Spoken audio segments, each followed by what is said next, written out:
That's nice.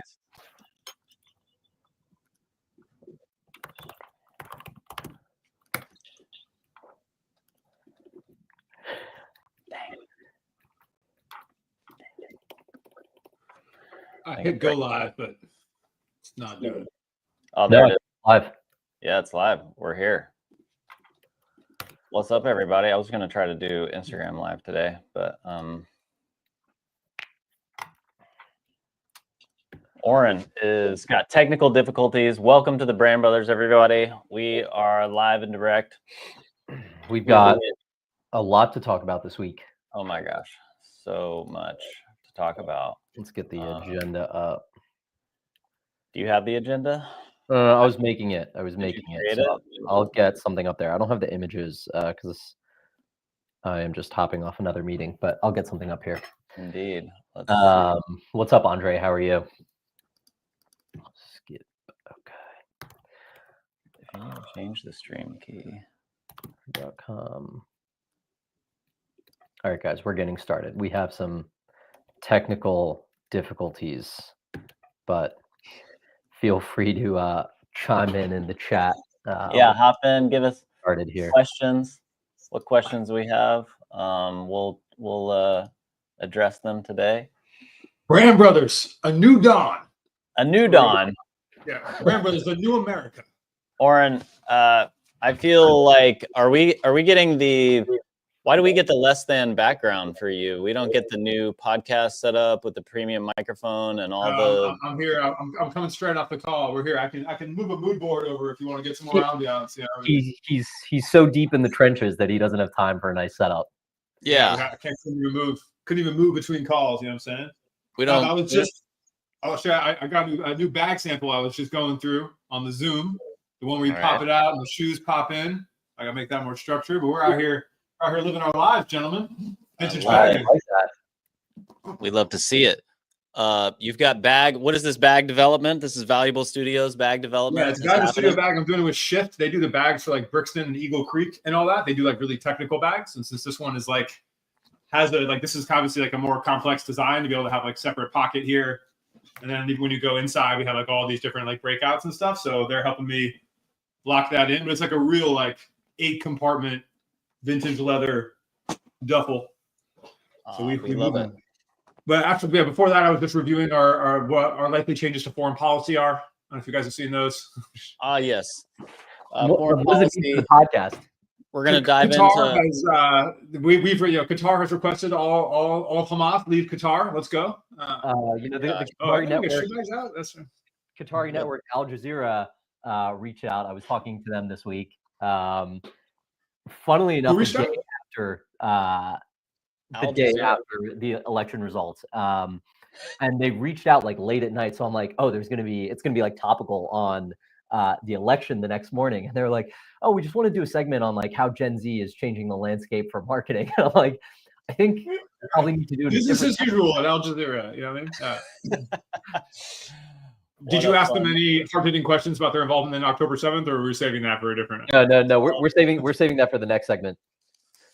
All right, we've got several things today. Welcome to the Brand Brothers. We've got On and Zendaya. We've got a completely unhinged new TikTok ad strategy. We have what else do we have this week? We have the Apple Intelligence ads. Hold on, get this. We have the Apple Intelligence ads. Maybe we start with those actually, as that was the last thing we were talking about. Yeah. So these are the new AI ads for Apple. If anybody's new here, we break down everything that's happened in marketing this week. Do you want me to bring up Trung's? Sure, let's do it. Okay. This is a rare occurrence. So Trung, noted tweeter, was dunking on these ads. Other people were dunking on them. Rare group chat moment. Ashwin and I both agreed that they're actually kind of good. Yeah, let's see.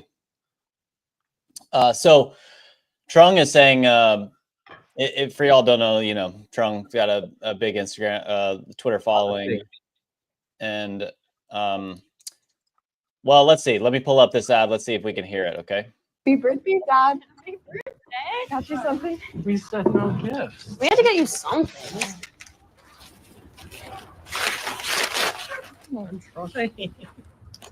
Oh, honey. Thank you. I love this. I got you this. Oh, my hammer. Turn over. Did you do this yourself? Man, I had a great teacher.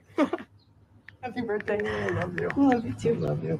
Thank you, sweetie. I love it. This is from me Oh, to you. you love wearing those goggles.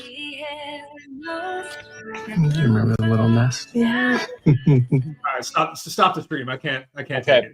Yep.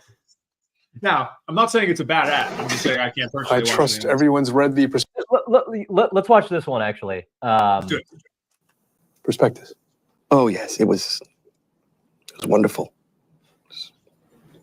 So, do you want to take us through it? Yes. Great. We've all been there.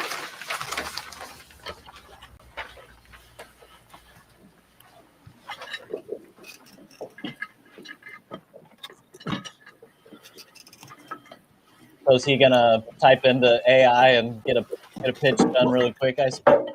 One can only hope so. Yes.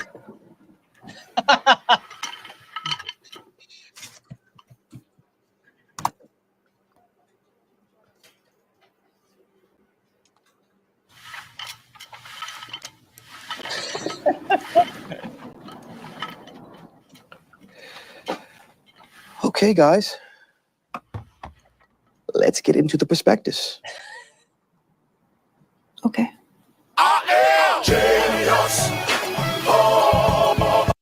Not bad. Not bad. And so look, so the hate on what is the hate on these ads? So his take is, we all know Apple for what it was and what it's been over the past 30 years, and like the whole kind of Steve Jobs ethos that he fueled into all of the ads. And they were kind of like very precious and single-minded about how they presented themselves, right? It was always like very inspiring, very like pro creativity. I think Trung had called out, like, as Steve Jobs said, a computer is a bicycle for the mind, and all of the creative used to follow this.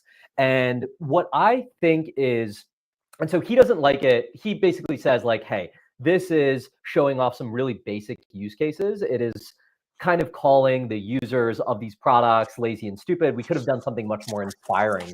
And I think if I look at least all of the out of home that I've seen from Apple over the past 2 years, like they really haven't innovated on much, right? Like the iPhone 14 is really not that different than the iPhone 16. So they're like, now it's titanium. Now like Hello Pro, like the campaign is just like Hello Pro. And I think this is a byproduct of like, hey, we actually don't have anything necessarily that innovative, but we are so big and ubiquitous that we just need to let people know like the new phone's here and like you're probably going to buy it. And so just like come by and check it out. And so it was like kind of uninspired in terms of like what I had seen from them in their marketing the past couple of years. And I think these are interesting because they're so different from what you'd expect from Apple. Like they're not like hilarious, but it's like a little bit funny. It like taps into that use case of like, yeah, dude, I'm like not paying attention at work. And like, I do need someone to summarize this like 36-point deck. It's like much more relatable and accessible that way. So I like it for that reason. It feels like an ad agency ad, which isn't necessarily a bad thing. But this is like a classic, like we have guys in a room throwing ideas out, hitting on the board, we're coming with a concept. It's funny. But I do feel like it hits home in the sense that Apple's no longer that inspirational brand. To your point, everything's the same. Nothing's been innovative. Now I think they're almost on that same, like it feels like a Google ad. Google has these big motivational ads. It feels like a tier down from that. And I think that's the consumer that they're marketing to, right? That's the person who needs to get educated on Apple AI. The inspirational person is going to be like, Apple AI. I use Claude. I'm doing stuff in Replit. Like, call me later. My Anthropic API is loaded in. Apple's not making ads for those people. Yeah, it's a fair point. I wonder if this is like a response to Oren. I think you did a big video on the iPad crush, controversy of crushing all creativity into one thing, and there was so much blowback on this. Yeah, that's I'm doing a worst marketing of 2024 video next week for YouTube. Bringing up some classics that we've talked about here on the pod, but that one is definitely one of them. But yeah, there is definitely a tone deaf nature of Apple currently that we are unused to.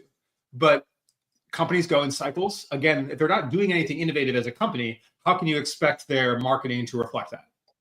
Yeah, what would, I mean, the criticism of that was that they're removing all creativity and that it's like this dystopian future. So, you know, it's kind of this like brutalist dystopian, you know, future. I wonder if this is a response to that, trying to bring some levity and kind of bring that, like, I don't know, Old Spice humor flavor.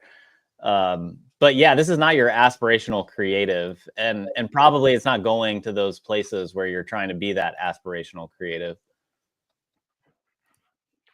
I don't know. They're funny, you know, funny, but it's definitely not Apple. You're right. Like that guy, you know, you're used to thinking of very aspirational Apple. Yeah, it's true. Yeah, I saw this. I'll try to pull up this ad. I saw another ad from them recently with their Mac Mini. They did this like stop motion ad. Let me see if I can find this. But yeah, I'm seeing more ads from them that just feel different than the Apple that we knew 10, 15, 20 years ago, which I do not think is a bad thing. And I think, you know, what do you do when you're like the largest company in the world where everyone knows about you? Yeah. Bobby says it would have played better if it had summarized right there at the table, noting how fast it performs. Yeah, of course. You know, it'd be great. I mean, I've seen some incredible like note taking, you know, recaps it live in the thing. So yeah, if it had responded to the person's, like the boss's voice and actually brought it up, it might have been, you know, cooler. But yeah, who knows the intended audience for this and the strategy. Yeah, let's check this out. All right, Mac Mini. There's a big push for the Mac Mini recently.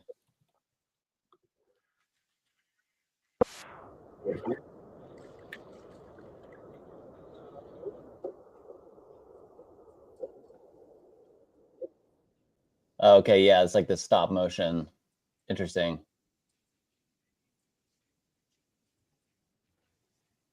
Do you have audio on this, Ashwin? Is there audio or no? Oh, is the audio not coming through? No. Okay. Well, all right. I'll drop a link to it. It is a yeah. It's an interesting just like shift in I think the ads and the tone, and I like it. I think it's great. Yeah, totally. Honestly, speaking of ads and tone shifting, I've got to share this TikTok ads from these kids that is so unhinged and wild that I think it's like this new version of ads that we're looking at. The world is changing really rapidly, and you know, there we may have a big ad agency who's doing, you know, something for Apple. Yeah, I'm gonna show one of these videos on the next wave of like ads in TikTok, and these youth are creating with just their iPhones. It is absolutely wild. I'm gonna play this while we wait for Oren to come back and join us. All right, so this is for Sarah V. It's the first day of school. Oh, shoot, I'm late. Can you hear this? About 60 seconds. And these two kids are creating these ads together. What's up? Hey, can you save me a seat? Yeah, I've got you one right next to Michelle. Product placement, like we haven't seen it before. All right, class, open your textbooks to page 53. Today we're going to be talking about There it goes. Passing notes in class? No, it was just Michelle, will you go out with me? well, your skin is nice, so yeah. Oh, I use CeraVe. School's out for the summer. I can't have her. No one can.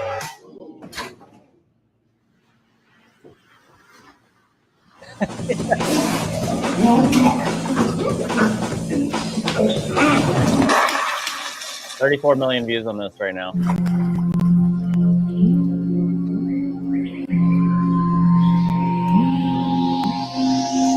And that's it.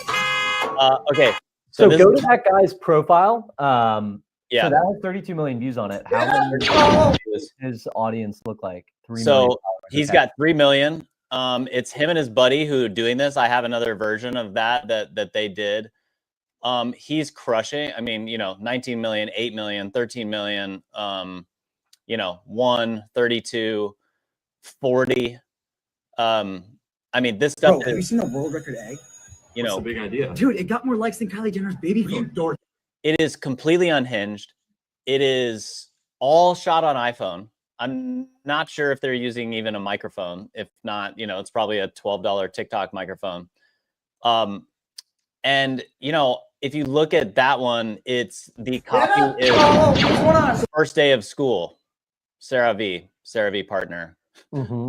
Unlike some of us who get full novellas fed to us, and I think this is pretty incredible. This is going to connect with the audience that Sarah V is trying to do, probably a more youthful audience. And it's just insane to me, like how different this world is going, like comparing the two that we just saw. The budget on this is absolutely a fraction. And I bet you so many more people watched it all the way through. Yeah, I think that's I think that whole style of just like sketch comedy, it's like it was more interesting to watch that, right? And it's like it has a premise of an ad, and you could see how you go to an ad agency and like brief them, and like they do the same concept, but they do the same concept for like over $1 million, and it's like very staged and very faux and like not it like doesn't poke fun at itself, whereas this does, and it's kind of like, hey, no, the brief is this guy has to like sell face wash, but at least he made it funny and engaging to watch on this platform. So yeah, I think there's probably up there on in terms of views as much as like that some of those Michael Cera videos that went out. Yeah, totally. The other one they did was this pizza pizza one. I'll show you just a little bit of it, but it's so unhinged, dude. It's like Christopher Nolan meets iPhone, film student making or something, just so, I don't know. This one has 27 million views, and it's a pizza roll. It's an ad for a pizza roll. Hold on, Jordan. All right, there we go. What's that? Sorry, it wasn't sharing, but now it is. Oh, got it. Okay. Can you see this? Yeah. Where'd it go? Just wait. Oh, sorry. Anyway, just continually like a wild, shift in how people are consuming, and there still exist these two different worlds, right? There's the Lauren, I think we've got you on the speaker. Oh yeah, we've got technical difficulties today. Everything was looking really slow, so I just moved rooms, but things are fucked up today. So I think Peter has an interesting comment on like some of this UGC that we're showing. So he says, I think the criticism here with the UGC ads is it takes the high level strategy and thinking out of it, and it's just creative and fun. And so I would kind of respond two ways to this. So if you look at that video that Jericho did that had 32 million views, right? It doesn't tell you anything about CeraVe outside of it's a face wash, right? We're not talking about any of like the feature benefits or like functional differences of it, or like who's the, are they competing on price or like anything like that. It is just something that builds some awareness and just like gets the, CeraVe, there is a lot of general awareness for that product and brand, and this just kind of like amplifies that to an audience that is, again, definitely like that younger demographic, who sees this and is like, okay, great. I've come across this before. I've probably been educated on like what it does in some other capacity. But hey, here's this reminder that like this is this face wash. So it's just kind of top of mind when I go out there. So I think there's very much a world that, especially as a brand of that scale, where you just need that kind of like broad-based awareness, like messaging and marketing. And I think UGC can do a great job at that. I also know that there is UGC content that oftentimes does go viral that is much more like direct response conversion oriented, especially for newer and emerging brands, where it's like, let me tell you, I remember this one kind of distinctively. There was Kourtney Kardashian launched this brand Lemmy, which we've talked about before, and there was one video which this creator went on and was like, let me tell you, like when I took these last night, I've slept like I've never slept before. I slept 16 hours last night. I was like knocked out, just like going on and on and on. And you know what? So if you want to do that, like that's like this is like the product for you. And it very much did not feel like an ad, but it was clear that she was gifted this PR box. And that did, I think, like 8 or 9 million views. And I remember talking to someone at Lemmy after that, and they were like, after that happened, we were stocked in some retail, and just the retail inquiries and people coming into store, like 20x'd. And then the velocity kept up after that. So there is, so yes, the high level like strategy and thinking that, you know, typical ad agencies and marketing teams do when you have some of this UGC, sure, a lot of that gets cut out. But what is the end impact that it has? Like, does it bring awareness to the brand? Does it like drive sales on shelf? And like, there's still a way to get to that outcome for a lot of brands and categories. Yeah, it's there's I do think that, you know, for some of our listeners who maybe aren't, you know, or curious about this stuff, there's different goals for different pieces of content, right? The goal of that television ad for Apple is probably different than the goal of this CeraVe one on TikTok. Although awareness is probably the biggest, you know, driver there. I mean, Apple is not trying to get awareness for their brand more than the specific AI thing that they're actually trying to do there. But you know, it's just a fascinating duality here in the difference. And I'm always just amazed after working with big ad agencies and all these big budgets and everything. And you look at like these kids with an iPhone, it's incredible, you know, but it's compelling and interesting content. I think, Jordan, a question for you. So to set context, I mean, CeraVe, I remember seeing some numbers that they were over like $1 billion in sales a few years ago. So I'm sure it's like, I don't know, has it doubled since then? Who knows? But they are a very large brand. And so from your, if you're CeraVe or a large brand, how do you quantify the long-term impact, revenue, brand affinity of those partner ad videos? So this guy had 32 million views on his video that kind of featured CeraVe in there. How are you thinking about that, and maybe thinking about like the dollar amount that is potentially invested there, or just like how do you comp it? Because I'm sure at that scale, it's very hard to measure like what lift do you have in revenue, especially when you're selling through retail and there's going to be this long tail effect of trying to see any rise in that. Yeah, totally. I mean, I think a lot of that is going to be anecdotal. You have the metrics there that are incredible to just put.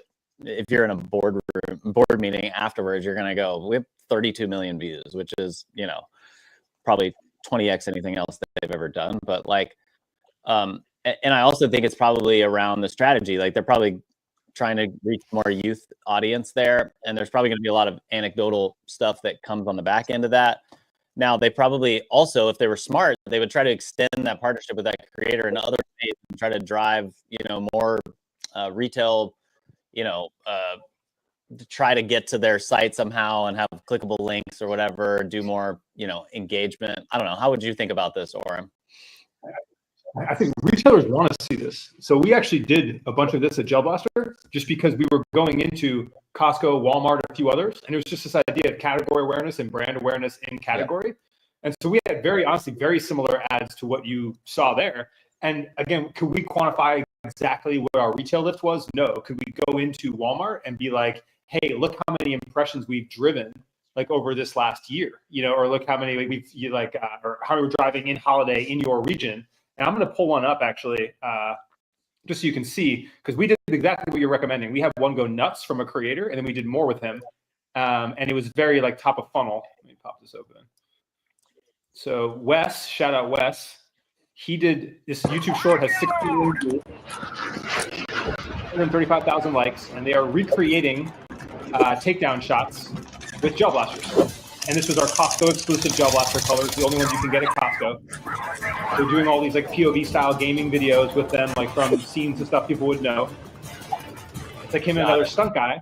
And the retailers were absolutely stoked, right? They're like, hey, this is a little bit edgy, a little bit on the fringe, but like you guys are getting our target audience with 16 million views. And we had, and that was a series of like a multiple that we did with him. And it's top of funnel, right? Where we had other content that's made to be more bottom of funnel. But if you want people aware that this product exists or why to choose your product on the shelf next to a competing one, the one they recognize from content is a great way to go about it. Yeah, I mean, that it's a great point. You need to show it to retailers, and you need to show it to the people who are you know, attempting to buy it, and who are partners, to show them that you've got energy. Shelf space is a big thing. What consumers are asking for is a big thing, and so these are all factors that these companies are trying to factor in as they sell in these products to the retailers like Costco. In fact, my brain is broken now, y'all, because I'm friends with both of you. But Ashwin, last night I went into Lowe's to get some light bulbs, and I'm going to bring up this. I'm going to bring up this picture, but in the aisle they had this incredible display, right? Like light bulbs are, pretty dull and boring, and they're, they all kind of look the same, and they all have the different same wattages and everything. But GE has done an incredible.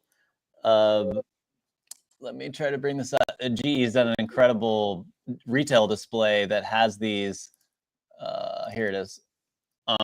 So if you look at this, I don't know if y'all can see this, but they have like four different. What's that? That's all we needed all along. That's it. The whole time we just needed what this light bulb actually looks like plugged in. Yeah. It's an amazing concept, where you can, you have like, you have cool, you have warm, you have bright white, and you have like, I don't know, the warmest, most relaxed version. And this is, it was so powerful to look at. And I was like, immediately, oh yeah, I need the bottom. I need like a warm one. Thank you. But the label on the boxes is terrible. I can't make sense of wattage and all these other things. I don't know what that actually means. So beautiful retail example.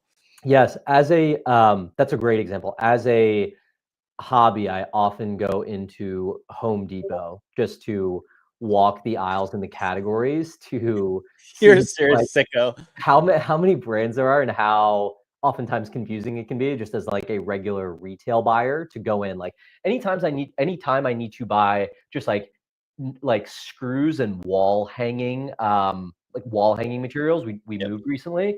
You'll go into that aisle and it's like you'll have 1,000 different options and like a 1,000 different widths and lengths and like hold weights.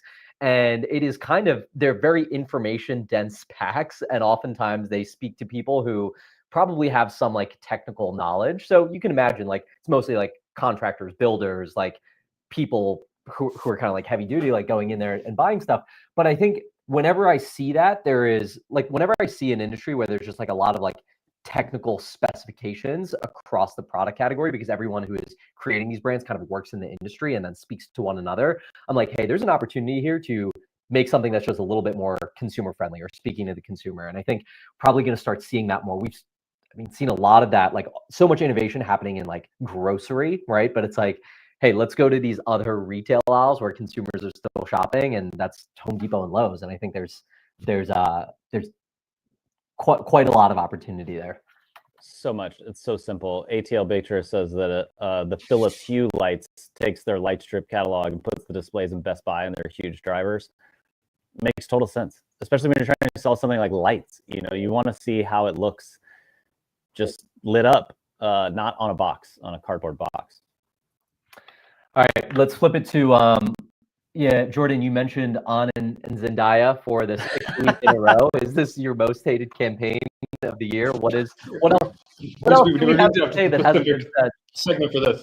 No, I honestly our biggest update is that first Zendaya posted to her feed finally. For those who don't know, On and Zendaya have this partnership. I can never remember if we've actually discussed it, but people send me, y'all know how it is when you create, like, people send me real-time updates.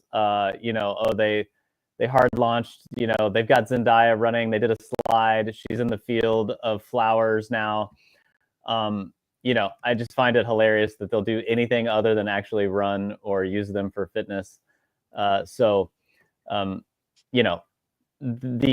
marathon battle turned up quite a bit this week. Oh, look at her. We've got a dog now we've added to the content and a 360 view. It's getting better. It's getting better. I agree. You're looking for, but there it continues. So On just opened up a store on Fifth Avenue. Their entire facade is these shots of Zendaya in a field, where with like the tagline "Dream On" or something. I see a ton of out of home, like wheat pasting, bus stop ads. They're kind of like doing a takeover. Yeah, I mean, look, this is the marquee. There is no bigger sponsorship than this, right? Like there is no more. I think it's actually good they're spreading it across the campaign like that. How do you feel about the "Dream On" tagline? I love it. I like it too. I love it. I just think it's really good. Oren, do you disagree or what? I like it. I think anything that has a pun, like a brand pun like that, that's somewhat well intentioned, obviously like feels right. Yeah. What does that really tell us about a running brand? That's a good question. Yeah. Well, I wanted to see if anybody stuck out for y'all. Actually, now that I'm thinking about it, like, did anybody stick out for you on the marathon? New York City Marathon was like the biggest brand battle we have ever seen. This is like peak run core. I was trying to find the recap of all of the brands who have shown up this week, but we had Saucony and Minted New York. We had Bandit and Asics. We had Nike doing their takeover of all the signage and clever things. Who else? Anybody stick out for y'all this week? I saw a kind of like sign that Bandit did on the Pulaski Bridge, like on the roof of the building. That was like next rest stop, 13.1 miles. I thought that was where they tied the banner. I don't know that it's an ad space otherwise. Like I think they did it on top of a condo or just like a building and just kind of like wired it on the top. I have to get the details on that, but it was a unique location that I hadn't seen. Let me see. Do they even have a picture of it here? I saw it on Tim's Instagram. Yeah, I don't through it, but see it in here. So maybe that was like a little bit more of a guerrilla signage from them. Yeah, totally. Or Bandit, as it were. I mean, I actually thought the Asics Bandit collab was actually really cool. I don't know why it's not cropped vertical. It's gonna be only beef here, but it's just, I don't know. It's very different. I think, coming from the Nike world where there's kind of a standard formula for running content, like we show somebody running, they're sweating, they're doing their thing.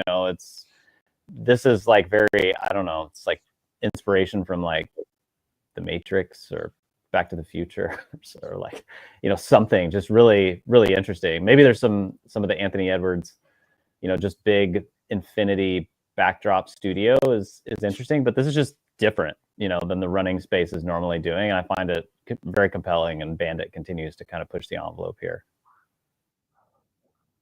Yeah, I think that's like a concept of kind of like what Oren was talking about last week, this term like borrowed taste, which is, hey, if you look at every running brand, or if you try to do what the running brands do from like an advertising standpoint, hey, we're just going to do stuff where it's like a person running and like sweating and then like something else there. But is there another category where like maybe some of that art direction or inspiration came from fashion, or it came from like high precision sound, like sound gear, and it's like, okay, let's take some of that as visual inspiration for this ad. So we kind of stand out in the space. And I think brands that are like doing content really well in their respective categories just do that, right? They are pulling stuff in that they're just inspired from different categories. Oren, your thoughts here? We've got, I mean, now that I'm looking at both of these, it's kind of, Yeah, obviously a very similar. Yeah, they're all kind of going the same things are working kind of across the board. But look, you're seeing a new generation of brands who are batting above their weight class, right? Yeah. Both Bandit and Minted shouldn't be in a conversation next to On at their size and thing, but they are relevant in a way that is extremely impressive. Yeah, I love this campaign for them. I think they continue to elevate their creative like absolutely constantly. What I love most about Minted is the contrast between this creative and then Marcus's very just like natural behind the scenes iPhone look. which is like so indicative of like what a modern brand experience looks like, where you have both like living in the same world. Yeah. Mhm. I do agree. Somebody did send me like an image of Marcus. For those who don't know, Marcus is the founder of Minted here. They did this whole big collab with the Saucony for the launch, and then he ran the marathon. So they did the Saucony collab for the launch at the marathon, New York City Marathon, but then he ran it in Nike, the Nike, whatever those Alpha Fly things are. And I'm not deep enough into the running world quite right now to know if this was a marathon shoe or not. People are like, oh, is that a bad look for him? I mean, I don't necessarily think so, unless this was a carbon plated, marathon shoe. Ash, when you running any carbon plated marathon shoes for your half marathon every Friday? I'm running in whatever Brooks or Asics. I don't even know what brand I have. I went to Feet Fleet. I got fitted. I bought the pair that they recommended, and I just moved on. I'm a non-technical gear guy when it comes to running. Wow, the brand guy doesn't even know what brand he's wearing for. I know. So Satisfy. These look great. They did a great job. Both of these brands are really doing incredible. I know, it's good stuff. Anybody else from the marathon stick out? Maybe not. Y'all can let us know in the comments. But there's, Nike did have a bunch of out of home that I thought was really interesting, and they don't seem to have featured here. But it's like it was really. Oh no, that's not it. But really, really compelling. Bunch of little clever one-liners that are super fun. Yeah. Let's see. Peter says Casey Neistat did a video about running fast. Don't expect him to wave at fans. Oh yeah, could have been a good partnership. Yeah, Casey Neistat probably doesn't need a partnership these days. He's crushing. I don't even know what he's doing. He did. HubSpot was his partner, right? Or someone was his partner. No, that wasn't HubSpot. It was somebody else. Do agencies actually have? Yeah, it was a shoe. It was I think it was Brooks or somebody that did it. Oh, got it. Okay. Someone I saw had a HubSpot partnership. They were wearing like a HubSpot bib. Oh, really? Yeah. Wow. Which actually, that brings us to one of the other ones on the list, that the HubSpot CMO bought the chat.com domain for $10 million a couple months ago. And then ChatGPT bought it for 15.5 million or whatever it is in OpenAI stock. Let me pull it up here for you, and we'll. I think the topic here is mainly like, what is the value of a domain name, right? Like, I think we all actively encourage people, or maybe I'm wrong, but like, hey, if you start a new company, don't go spend $50,000 on a domain name. Certainly not 5-10 million. But obviously, we've seen now with Friend, Chat, they have unlimited resources, so it's there. Like, what is the power of a legacy domain name? I'm curious if you guys think there is, like, what the benefit is there. So apparently, there's $15 million value at least in this one. Well, for OpenAI, you have to feel like, what does money even mean? Yeah. Well, also, I'm curious about that. Do you think it gives them that much more power having people go to chat.com than chatgpt.com? What does 3 letters and removing GPT, which no one understands, do for the brand experience? No, I think it's one of those things where it's like it's a flex at that point. It's like, hey, we're about to become the world's biggest company. We're about to like take over Google. We are hot right now, and if we can just own this, like it's ChatGPT. Like GPT still has this like confusing technical content. What is GPT? I don't even know what GPT is. So it's like, what does it mean? Hey, let's make this a little bit more accessible. We're hitting whatever 100 million monthly users or north of that, and let's make it chat. And are they going to be? What my question is like, is the future interface for Chat GPT always going to be just a chat? It feels like there needs to be like much more UI built around this that like guides people into different things. But insofar as it is chat, I think owning chat.com is great for them. I don't know that it's meaningfully doing anything, but it's like, why would the word chat is interesting. Obviously, they've co-opted chat. With like ChatGPT, but everyone refers to it as ChatGPT. No one refers to it as chat.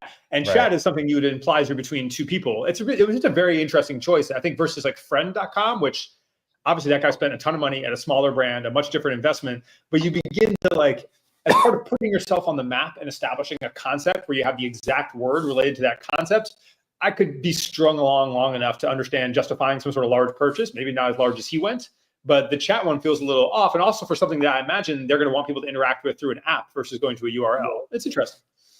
I think that's a good point. Where I see that there's like interesting value in domains is like if you are a flower delivery service and you own like flowers.com, or like you sell nuts and it's like nuts.com. You know, I think there is value to some of these just like clearly like tying in with a word where you could conceivably think of, you know, I think of like my mom and how she uses things. Like she still very much like types things into the URL. She's not always going to Google. And so it's like, hey, if I want that flower delivery, it's like, oh, what is it? It's like flowers.com. And she was also kind of in this era where she was like, you know, 90s internet, like .com boom, like in her head, like the domain was super important. So I think there's like different perspectives on domains and the type of audiences that you're selling to. But how I think about it is like, I don't give a shit if I have like a .com for whatever, because like, hey, for any of our brands, like I'll append something else with it and shave off thousands, you know, and if I'm not buying a domain for more than like $100 in like most instances.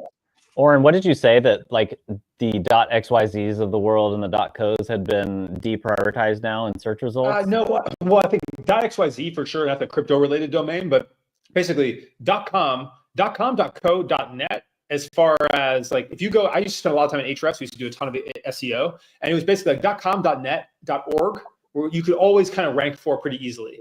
.co was also like very solid, but you could see what would happen is when I work with these companies, would have a .co or a .whatever, and they'd migrate to a .com, and it would just go significantly. Like you could almost immediately see their. I think a lot of it comes down to the trustworthiness of the click, which even if it's a minute, even if it's a couple digit %, if that has like a lot of SEO behind it, it works. But there's definitely a weighting there. And then all those tertiary domains, .tech, .xyz, like sure, you can still rank for terms and things with them. And I had a .xyz for Product World, and the SEO was never what it could have been with a .com. But I do think like basically it's a tier 1 and tier 2 where .com, .net, .org, and then you kind of have on the cusp like a .co and then everything else.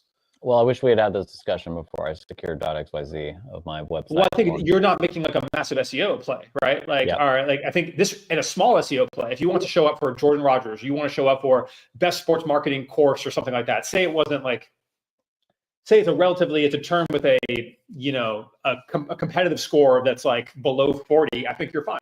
If you are being like, I want to stand out for best leather jacket, or I want to go for, you know, like Chinese food, New York, I think you're going to be having a harder time.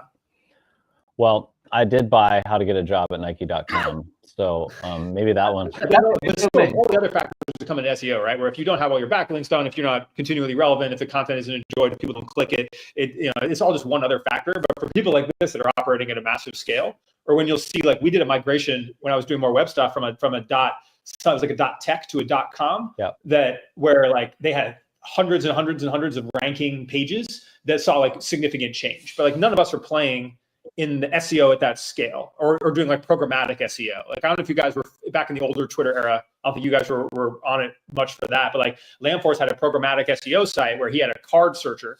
So basically you could search the value of any baseball, basketball card. But then as soon as you searched it, it programmatically spun up a page related to that search, like basically, so it now had a full URL, and they were eventually Google shut down with the way they do like the programmatic stuff. But for months, they were just ranking for thousands and thousands and thousands and thousands of terms, with more coming on constantly, and then getting ad revenue off of that.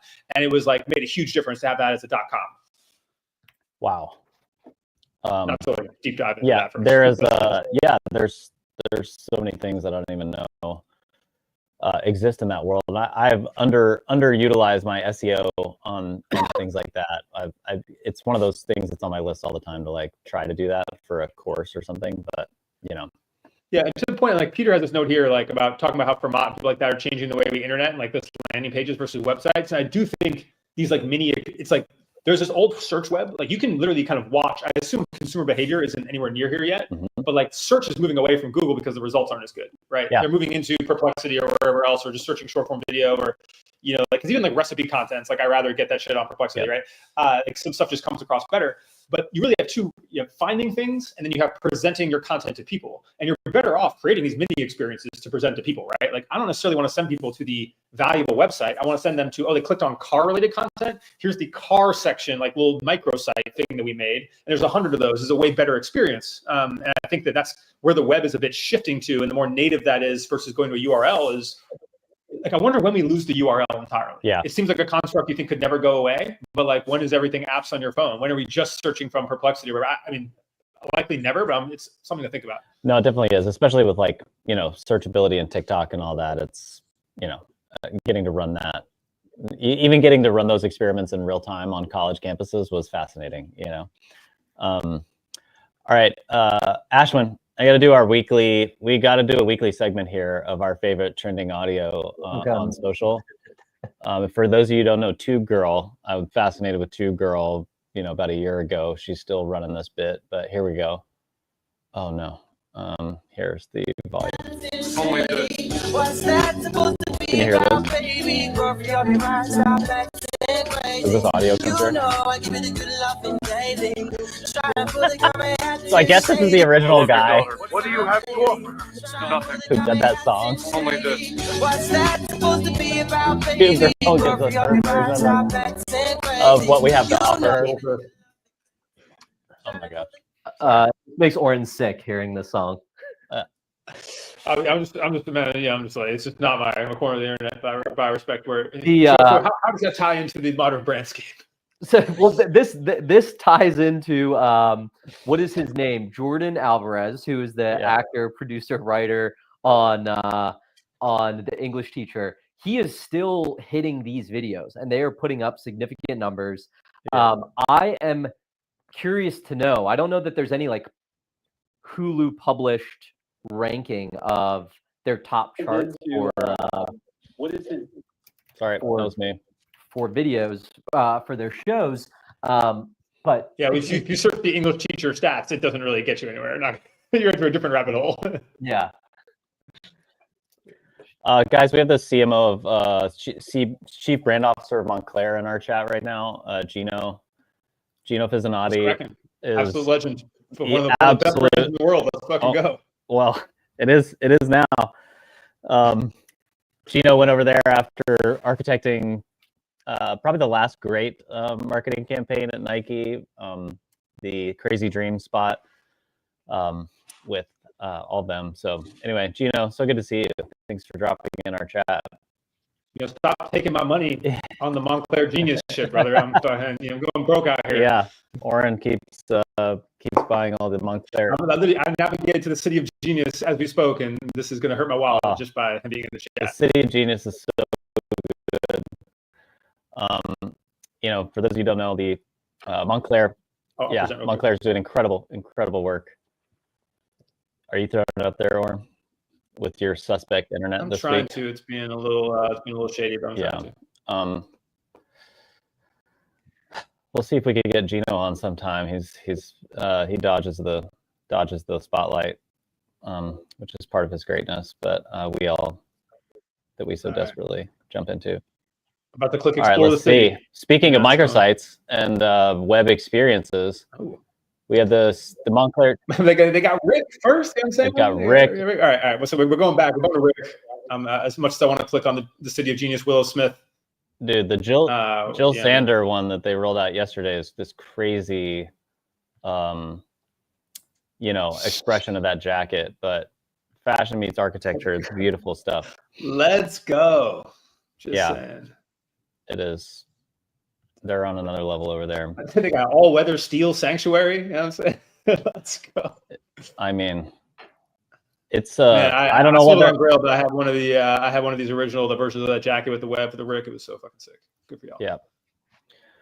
Well, Gino and Adrian are two of my mentors from my time at Nike. Adrian Finnick is another baller. He's over there. I think he's CMO now or doing something. And you'll see a lot of their fingerprints of, this classic Nike bringing really cool collaborators from different areas, like Virgil and others that they had, and curating that.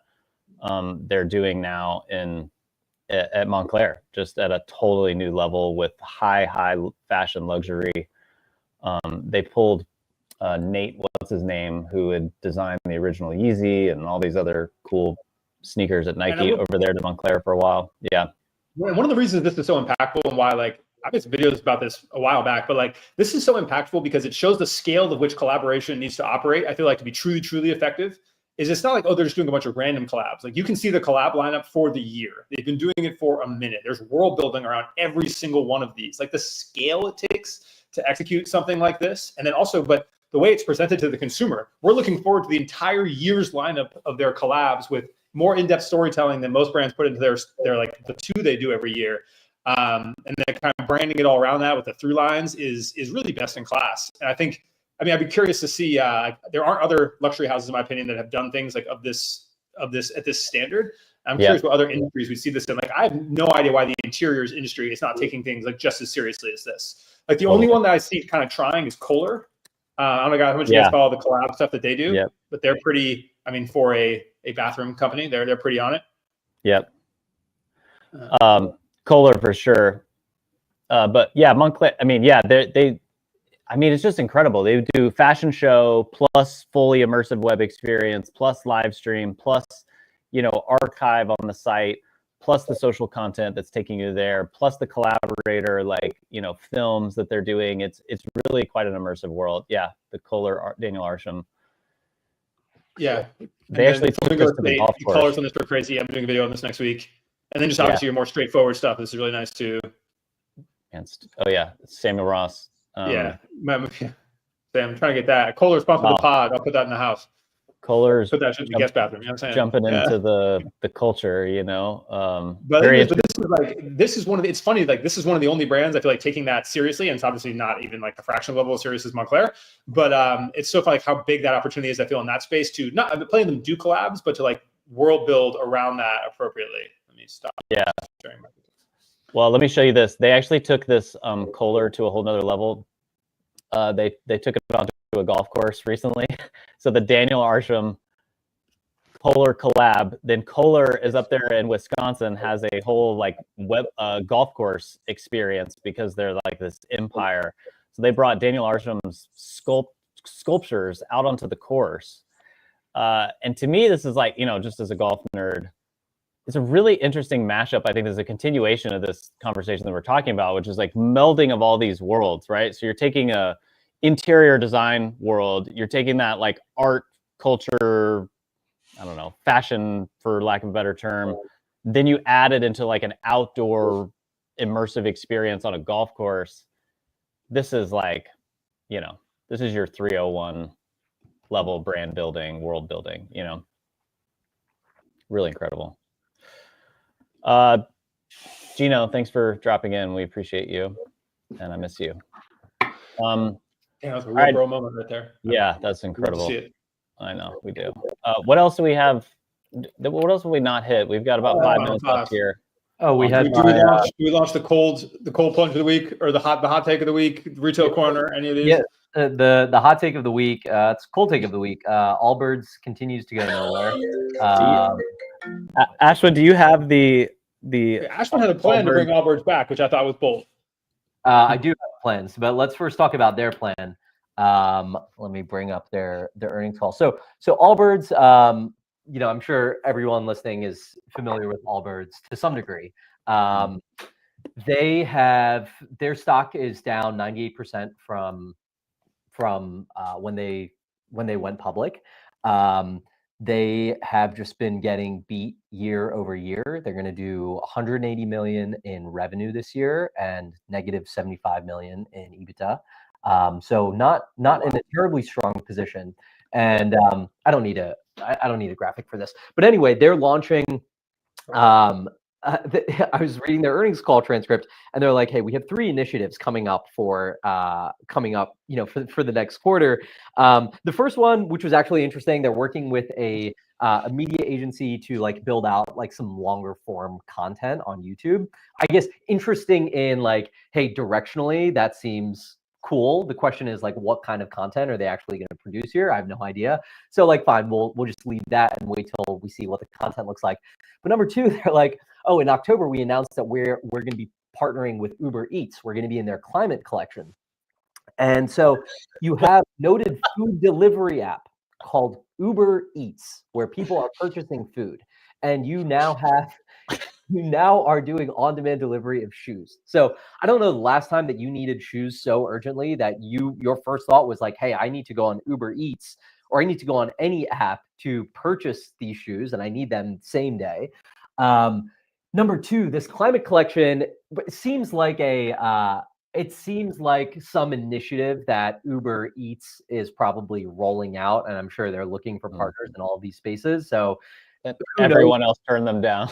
Who knows what would it actually look like to get in there? I mean, like the devil's advocate of this case is like, hey, it's actually zero lift for AllBirds to like be on here, and fine, it's just another touch point. Yeah, but you're gonna put that as like an annual report, thinking anyone's gonna give a shit and like move the stock price, you know? Exactly. Really, kind of announcing that and saying that in an earnings call seems kind of outrageous to call that out, and then they went a step further in this earnings call where they said, you know, we overlaid where Uber users are or Uber Eats users are and all of our store locations, and like 60 million people were within 3 miles of one of our stores. And it's like, number one, that's not like an interesting stat to share or any rationale for why this should happen. It's kind of like those stats that show like correlation versus causation, and they're like, oh, in the summer, like ice cream consumption and like murder rates go up, therefore like the two are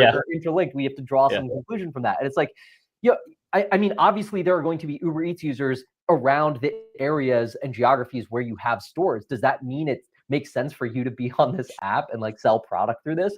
So I thought that was pretty funny. And then their third was like some sweepstakes with Marriott Bonvoy. So we'll see what that does. But we were talking about your recommendation. I saw the video, but I didn't watch it. What's your recommendation for like the angle to bring them back? Dude, I think their angle to bring them back is just like lean into like boomer dads and old people and stop trying to be like cool and like innovative and like. If this could be what now that Hoka's crossed over to everybody, go after where Hoka was. Yeah, or it's like, listen, there's still like older people wearing Hoka, but Hoka makes it like look cool, and like you still have a lot of young people, like these tastemakers, wearing Hoka. My dad also buys Hoka, but they're not like featuring my dad or like showing up in places and advertising to him. But AllBirds like still doesn't have that like cool factor. I mean, I think it was like cool in SF. It was like they're called like Salesforce ones. They're like in that VC community. Like I don't know. I think it's tough, and I think I've never heard that.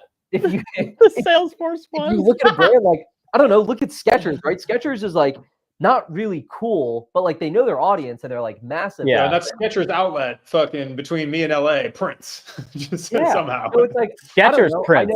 I know a lot of like older dads who like swear by AllBirds, and they wear it all the time. So it's just like, I don't know, go partner with PGA Tour, show up there. Yeah, touche. We had a quick question in the chat. I know we got cut off here in a minute, but how would you guys approach world building for a brand that's not really well known for that type of marketing, like food and beverage? I think it's almost the same thing. The exercise I do for that all the time with brands is like you map it out like a TV show, right? Where you say, who are our characters? And so for like a food and beverage, like, can we get a celebrity chef or just anyone on our team who's a chef? Can we make recipes? Can we make mocktails? Can we make whatever? How do we like tell that story? And then it's like all the locations we're in, like, okay, if we're food and beverage and we're carried in, whether it's a grocery store or a bar or whatever, those become scenes and locations that you can start to build your world around. And then you obviously like have your team. I actually think that industry is particularly easy to do that in. Someone I think has done a very simple but good job is Gia, where you go to the Gia site and it's just like 100 really well art-directed recipes for cocktails. For non-alcoholic ones, which is just like a nice essence of like they've added an additional thing to their brand that is helps build the non-alcoholic world and their aesthetic world well. And I would add, like, I'm going to assume ATL Beatrice that you're asking about yourself, whatever would be unique and local to ATL and to you in that community, like would help add to bring that world building in there. What's unique there and how do you bring in that, special flavor in, no pun intended. Perfect. I gotta hop off this one. Sorry if you are with us for technical difficulties. I don't know what was going on with our stream earlier. We're sorry, y'all. We are working to get. Yeah, we're gonna have a partner soon to like actually make this a real thing. We hope to make this podcast video. We'll have cut downs. We're trying to go pro, so it'll be we'll be able to rewatch all those things will be there. So thank you for bearing with us. Yes. Next week Yeah, I'll probably be live from the Complex Con floor next week, so we'll see if the audio gets Ooh, better. But that'd be sick. Love it. Give us a tour of the displays there. Yeah. I'll be like assembling flooring, just kind of popping in and being like, Yeah, that's right. All right, I'll y'all. All right, Have a good we'll one. see you next Bye. week. Thanks.